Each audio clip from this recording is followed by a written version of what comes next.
Si vous partez d'un nouveau projet et que vous voulez utiliser des blocs qui sont dans la librairie OSCAT, il faut aller dans Gestionnaire de librairie et faire ajouter une bibliothèque. Donc, vous voyez que la librairie de base, moi, elle est installée. Si je fais plus, c'est la librairie standard de OSCAT qui s'est installée. Si vous cliquez deux fois dessus, les blocs se retrouvent dans la section POU et dans la section Engineering et Contrôle, on a accès à différents blocs pour faire de la régulation. On va se servir du bloc CTRL PI qui est pour proportionnel intégral. On peut voir ici les différentes pattes qu'on va retrouver sur le bloc. Si je vais dans le programme, je l'ai inséré ici.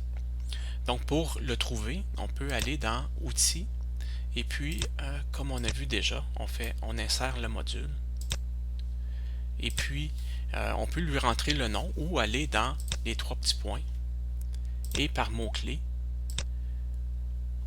on peut par recherche de texte, on peut trouver PI et on voit la liste des blocs de la librairie OSCAT. Nous, c'est le contrôle PI qu'on veut choisir. Dans l'exemple que vous retrouvez sur Moodle, j'ai fait un petit procédé dans lequel on retrouve un contrôle débit. Donc on veut réguler le débit qui passe à travers un conduit à l'aide d'une valve et du transmetteur de débit, un débitmètre.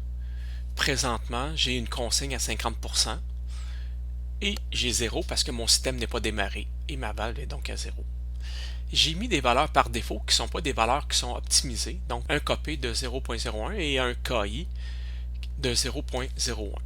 Si je démarre le procédé, vous voyez à droite, j'ai mon graphique et j'ai une courbe qui commence à apparaître. Vous voyez que mon procédé, la réaction du procédé est très lente parce que le KP est très bas, donc je pourrais mettre 0.1. Comme on sait, le KP, c'est une valeur qui vient multiplier l'erreur et qui est ajoutée à la commande. Donc on voit que d'un coup, j'ai eu un petit peu plus de commandes. Puis, le KI, c'est le nombre de répétitions de l'erreur par seconde. Donc, je veux répéter combien de fois l'erreur, je veux l'additionner à ma valve, combien de fois par seconde. Donc, vous voyez que là, il est très lent, il additionne très très lentement l'erreur à la valve. Donc, lui aussi, on pourrait l'augmenter. Et si j'augmente ma répétition de mon erreur, vous voyez que tranquillement, l'intégrale fait augmenter l'ouverture de ma valve et tranquillement, le débit s'approche de la consigne. Ici, on va voir le programme.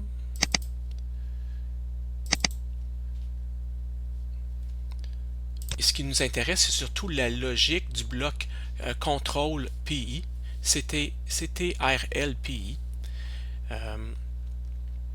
Donc, j'ai de connecter à ACT, la patte ACT du bloc, qui veut dire actuel. Donc, c'est la valeur actuelle de mon procédé, qui est le débit.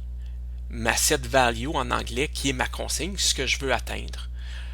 On ne se servira pas tout de suite de SUP, OFS, MI qu'on met à 0, MAN pour manuel et RST pour reset, on les met à false. Par contre, on va se servir de la patte copy, qui est mon mode proportionnel, le KI qui est ma valeur intégrale, et on va mettre 0 dans le bas niveau, donc 0, et le haut niveau, on va mettre 100. Donc le 0,100 ici veut dire que la sortie ne dépassera pas 100 et n'ira pas en dessous de 0. Vous voyez que présentement, ma valve est à 25%.